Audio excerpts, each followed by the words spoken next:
questions, we'll have Colin in just a few minutes after. So sad-looking room here. Jeez. Right. We'll get a microphone over to you if you have any questions. Playing better and getting points. I'm a little bit behind the eight ball here, so I'll take as many points as I can get. Worried, it probably isn't the right word. Just, feeling a sense of urgency.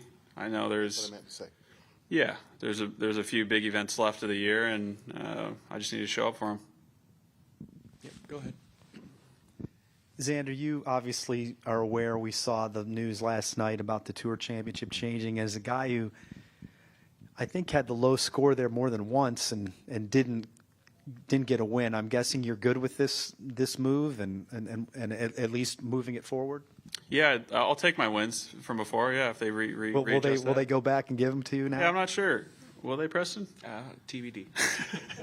No, it's all good. It's just it seems to be more aligned with sort of how other playoffs work, and golf is really the most merit-based sport, unless I'm off my rocker here, but.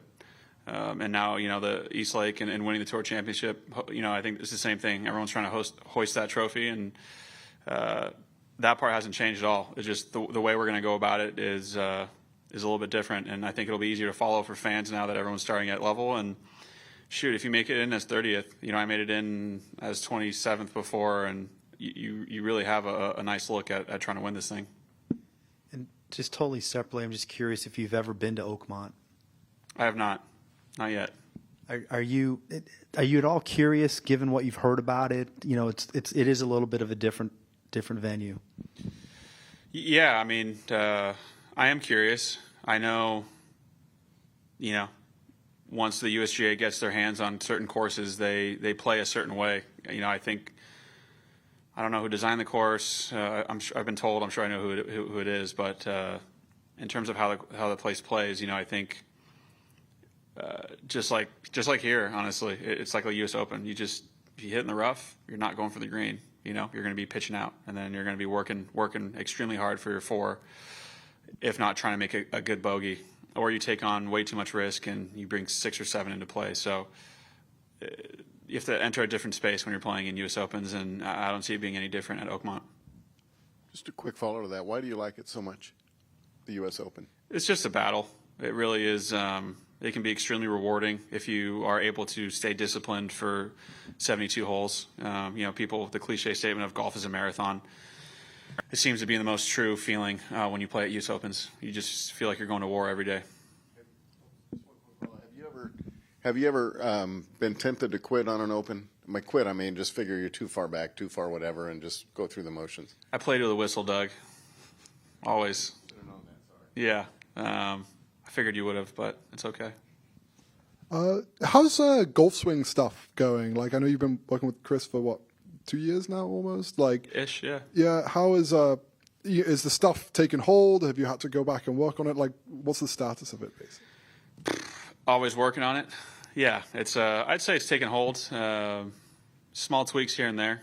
I think I'm trying to move from the mental transition of trying to play perfect golf and golf swing to just trying to get back to seeing certain shots and picking better targets and things of that nature. I feel like I've been a little bit stagnant over the ball, coming back and sitting there. You almost can tell I'm like thinking, 1, 2, 3, 4 things. If I can get that down to 1 or 2, that'd be ideal. What are like those things that you go through? Trust me, you don't want to get in my head. I'll tell you that much. give me a flavor. Oh, just whether it's posture at setup, my right hand getting too strong, shutting the club too much on the way back, club getting sucked inside on the way back, not getting the club enough on line up top, stacking at a direct. There's like too many things. Like I said, you don't want to get up there. Go ahead, Adam. Xander, the other change to the Tour Championship that they mentioned in the press release was making the course play harder, making par, score closer to par, more likely the winning score. How do you feel about that, and can you give an example of what you think they might do? That's a good question. I mean, I think it's it being sort of our hardest tournament to qualify for, just being 30 guys and 30 guys after a year-long race. I think it kind of fits to make it not 30 under winning. I think it makes sense to make it difficult. So with that being said, I mean, pin locations, grow the rough, make the fairways smaller. I mean, to start, you just make fairways small and grow rough, make greens firm and fast. It's going to be pretty difficult. Would you like to see that tournament move around to other venues? I haven't really thought that much about it. I think, Coca-Cola and FedEx need to decide if that's something they would like. They hold a lot of the chips there. So I don't think it would be, if it's like some sort of rotation or something of that nature, it could make sense. But again, I think it's one of these events that everyone wants to qualify for, everyone wants to win. So I don't know if it makes sense to kind of keep in the same spot or have it move around. Haven't really thought about it, to be honest. Dylan, we'll go to you next. You can get the mic. If we put you in charge of driver testing protocols, how would you handle things? I would test everyone and make sure I would get everyone's serial number with a driver. Pretty easy. And do you think that that's a realistic thing, like a realistic approach from a player perspective? It just depends if you want anyone playing with a hot one or not. It's pretty simple. And do you think it's a big deal when drivers, I guess, fail these tests right now? It happens all the time, but for whatever reason, it really is normal. I didn't even understand sort of the public's negative opinion on it. It didn't really register in my head because I know, one, it's like we hit our drivers a lot, so like they creep and then they go over the line. We don't know when the line, like, we have no clue unless our driver physically cracks and you start hitting like these knuckleballs off the tee that kind of disperse everywhere. Then your driver's broken. But in the terms of this creep thing, it's not like you're going to be a guy who has 170 ball speed and then all of a sudden your driver's hot and you have like 185. It's not like a cork bat. That's just not how golf works. You either swing it hard and hit it hard or you don't.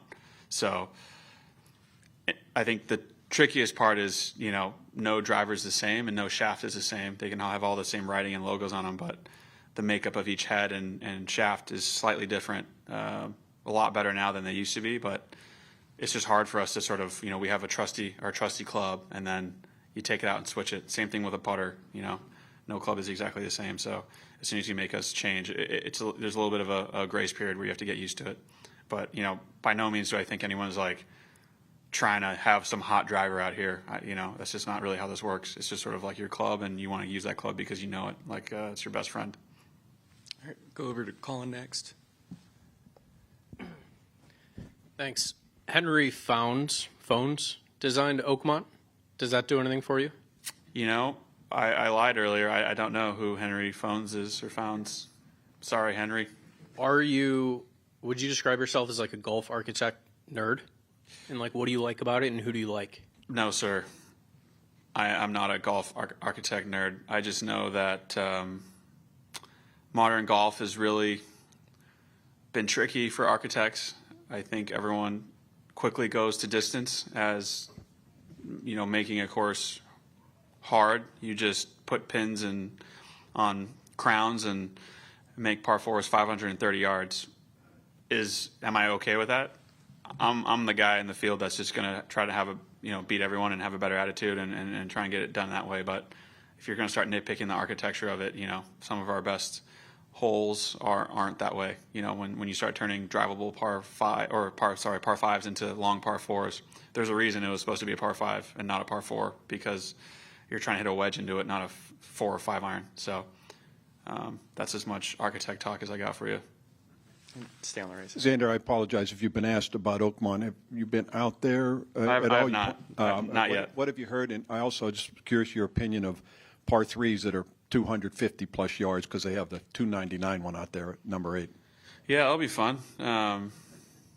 LA Country Club had a couple of those. It was interesting to hit a sand wedge and a 3-wooder driver into those. I've heard Oakmont is, from several players, it's the hardest course I've ever played. That's kind of the most people have talked about it. Not much detail on why, just it's long and the rough is impossible and you can end up hitting 50-yard pitches, trying to get up and down for par on every hole. So something of that nature. And yeah, just because a hole's long, I kind of touched on it before. Just because a hole's long doesn't mean it's good. I think there's a certain risk reward that should be on a hole and a certain way a hole should be played. It shouldn't just be about trying to hit it as far as possible. I mean, it's modern golf. Hit as far as possible, hit it in the fairway, hit it somewhere on the green, and make do with what you got. But, I still enjoy playing golf. But there are some courses that seem to be more fun than others, and that's because of the architecture. Get a few more, go to Alex, and then come back down here. So when you were a kid, do you remember watching U.S. Opens where it was usually chip out rough? Yeah, some version of, Tiger taking a lob wedge and looking like he's going to hit it 300 yards. Guys, some collage of guys topping shots out of rough, guys not advancing it correctly out of the rough, guys, having meltdowns out there. That's kind of what I remember from U.S. Opens growing up. So does that make it more of a mental test then in 2 weeks then? Yeah, it's everything. I mean, if you're not hitting your golf ball well, you're not gonna will it around the property. You're just not gonna play well. If you're hitting it in the rough, if you're hitting 7 fairways or 5 fairways at a U.S. Open, I mean, you're just not gonna get it done. That's just not. When Dustin played well out at Oakmont, he absolutely striped his driver on Sunday. Hit a little 10-yard fade on every hole, and he played really nice. So that's at least what I was told. Haven't fact checked that one, but you have to play really well. If you're playing really well, I think U.S. Opens are a tricky task because it can make you feel like you're not playing well, and that's where that mental part comes in. One last thing to follow up on Dylan, you said you didn't realize how much people were talking about the driver thing and the creep and all that other stuff. Do you think the fans see that as cheating?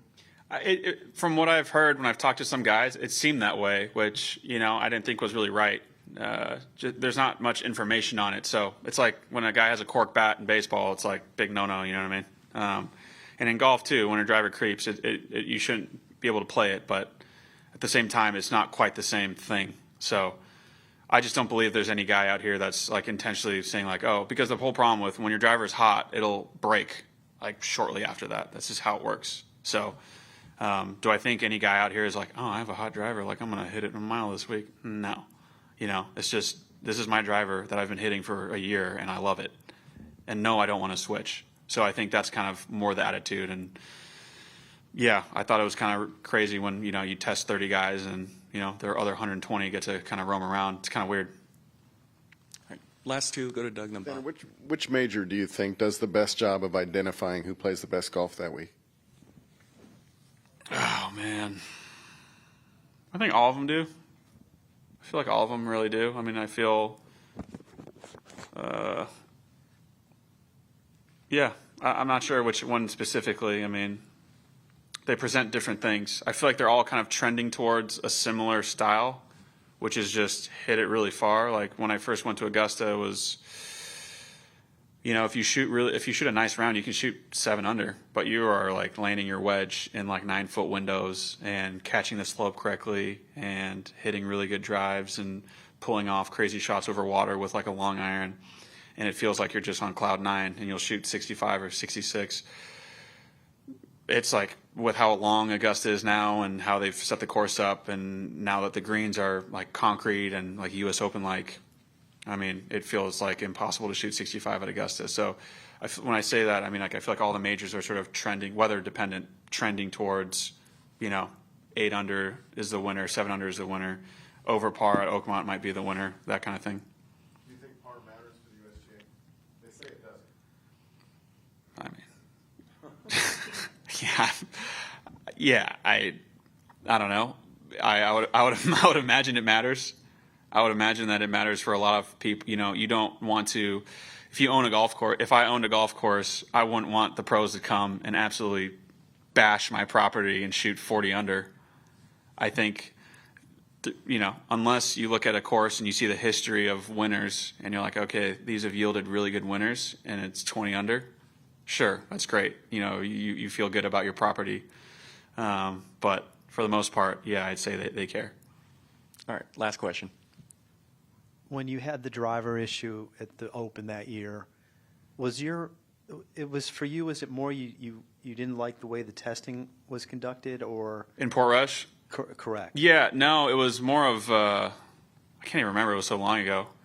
I think I had an issue then about just them not testing enough guys, and then something about, it became public about mine, and then I kind of lit fire and threw everyone under the bus. I remember doing that.